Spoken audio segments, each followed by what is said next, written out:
This organization is God's one channel, that all of God's direction for people on the earth comes through this channel. And the men on the governing body believe it. I believed it. And that's the reason I was party to some things in the past that today I feel shame to think that I even had part in them. If the governing body of the Watchtower Society holds and enjoys the power, then they must also bear the responsibility. The truth is, they don't. Nothing better illustrates this than their false prophecy concerning 1975. Well, when the Society brought out the date 1975, I felt right away that this is going to be the date when the thing has to happen, because there was no other date beyond 1975 that anybody could point to. So I grabbed right a hold of it. It was a thing to do, and I put all my hopes in it. By the mid-60s, the Watchtower Society had all but guaranteed that the world would come to an end in 1975. It was a prophecy that would bring in a flood of new members, and the organization prospered. But it would have other effects on the ordinary Jehovah's Witness. We thought Armageddon was coming in 1975. So I did not have a career. I didn't go to college because the end was so close. There was no need. The new world would be here. I was a senior in high school, and the circuit overseer, which is a traveling minister, advised me that it's best for you to quit school and go into full-time pioneer work because the world is going to end in 1975. And we felt so strongly about the imminent approach of 1975 and that this whole system was coming to an end that we sold our home in Lower Michigan, moved north, built a Kingdom Hall, and there we intended to live out those few remaining years, having saved just enough money to go a few years beyond 1975. And so it was a great disappointment and distress when this event that the Watchtower had prophesied did not materialize. I wanted to get married. I wanted to have children. But because the end was so close, when Fred and I got married, we decided that we would postpone having children.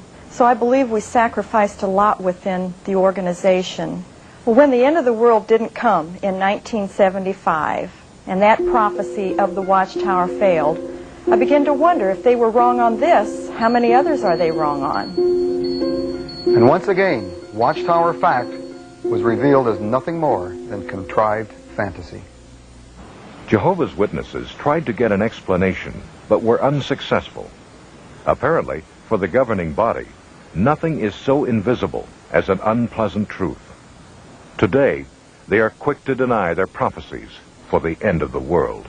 We do not, nor have we attempted, to predict a day or a time for it.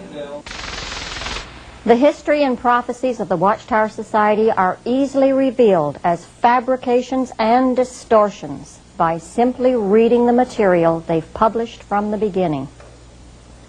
Their greatest enemy is their own literature, which clearly shows the man-made nature of their theology. Jehovah's Witness leaders have continually covered up and rewritten their ever-changing doctrines, each time presenting them as new light. The one thing the Watchtower Society cannot tolerate in the organization is critical thinking.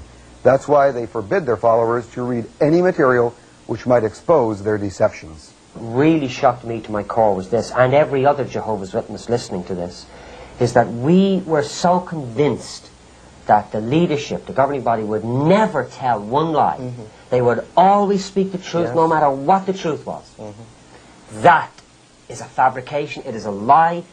They have lied to us.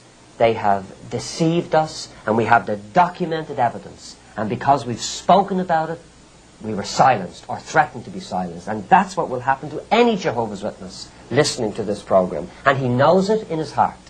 He knows it in his heart. I saw in the body that most of our time was spent discussing the formation of new rulings, all designed to keep the witnesses in and to keep bad people out, to act as that kind of a fence. And again, the decisions had absolutely no basis in the Bible.